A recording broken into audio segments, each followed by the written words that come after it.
Okay, let's dive right into this. Welcome, everyone. Today we're embarking on a truly fascinating journey, taking a deep dive into the source material surrounding Surah Fussilat, verse 37. And you know what makes this specific analysis so incredibly compelling is the sheer scale of what we're about to cover. We are going to start out by looking at the absolute macro. We're talking the massive cosmic scale of celestial bodies like the sun and the moon. And then, well, by the end of this explainer, we're going to bring those ancient lessons directly down into the micro. We're talking about our daily habits and right into our modern living rooms. Here is our roadmap for today. Number 1, universal signs of Allah. Number 2, the Creator versus creation. Number 3, pondering on nature. And finally, number 4, modern distractions and Tawheed. Let's establish our foundational text right away. Surah Fussilat is a Makki surah, and it falls just beautifully under the overarching theme of Allah and Himself. The verse translates as, "And of His signs are the night and day and the sun and moon. Do not prostrate to the sun or to the moon, but prostrate to Allah who created them, if it should be Him that you worship." This right here, this sets the absolute stage for everything we are about to unpack today. Section 1, Universal Signs of Allah, Observing the Divine System. Now, what's really interesting here is how the verse immediately draws our attention away from ourselves and points it straight up toward the massive universe right above our heads. It's so fascinating to contrast two of the most magnificent objects in our sky. The sun is this great massive ball of fire. And the source reminds us, if we were too close, we would literally burn to death. But it's systematically kept at a precise, safe distance to provide the exact necessary heat and light we need to survive. Then contrast that with the moon, our satellite. It performs this endless rhythmic dance of 8 major visible phases. And it doesn't just look beautiful, it serves a crucial calendar-guiding purpose. It's used specifically to track the Islamic lunar calendar, charting sacred times like the days of Ramadan. And it's not just the celestial bodies themselves, but how they interact with our planet. The source emphasizes that the transition between day and night isn't just some haphazard accident. No way. It's a divinely guided, perfectly systematic process. Sunlight hits a specific part of the Earth, creating day, while naturally leaving the other side in the dark, creating night. It is a flawless system that repeats day in and day out, ensuring our continuous survival. Which brings us to a really critical term in Islamic theology, ayat. Now, ayat can certainly refer to the textual verses of the Quran, but it also heavily refers to the natural signs of Allah. An ayat is simply something you see that reminds you of your faith and helps you recognize the Creator. What the source material points out here is actually quite profound. It says that simply looking at the intricate details of nature, just observing the universe around us, is actively considered an act of reflection and intellect in Islam.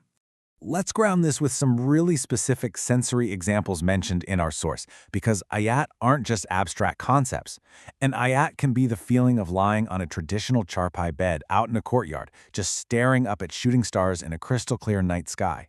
It can be standing amidst the majestic, massive mountainous terrain of Gilgit in Pakistan, where the sheer scale of the landscape completely humbles you and reminds you of the Creator's power.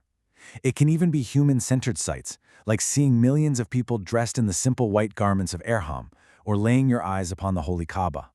The source notes that stepping out of hazardous, distracting city life and immersing yourself in these natural or sacred environments, it naturally pulls a person much, much closer to their Lord. Section 2. The Creator versus creation, the warning against polytheism. You know, human beings have this deeply ingrained tendency to become entirely awestruck by the sheer magnificence of the universe. But the verse explicitly commands, do not prostrate to the sun or to the moon. Historically, and honestly even today, various faiths do physically prostrate to celestial bodies. Take the Hindu sun salutation in yoga sequences, for example.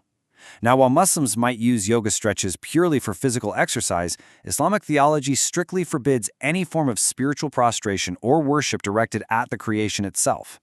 That awe we feel when we look at the sun or the moon, that has to be redirected entirely to the one who created them. To really drive home the importance of directing worship solely to the Creator, our source highlights a very well-known Sahih Muslim narration.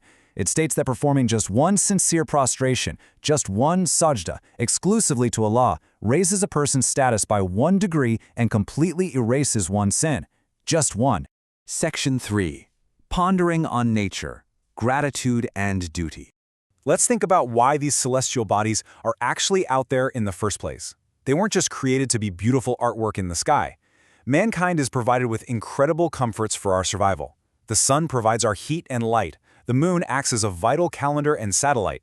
The mountains hold the exact minerals we extract, and the rivers and seas literally sustain all life on Earth. So the crucial point is this: because the universe was created to serve and benefit mankind, man's resulting duty is really straightforward. It's to serve, obey, and thank Allah in return for these massive, life-sustaining tools. Gratitude is the only natural response to a system like this. Section 4. Modern Distractions and Tawheed, the 21st Century Idols.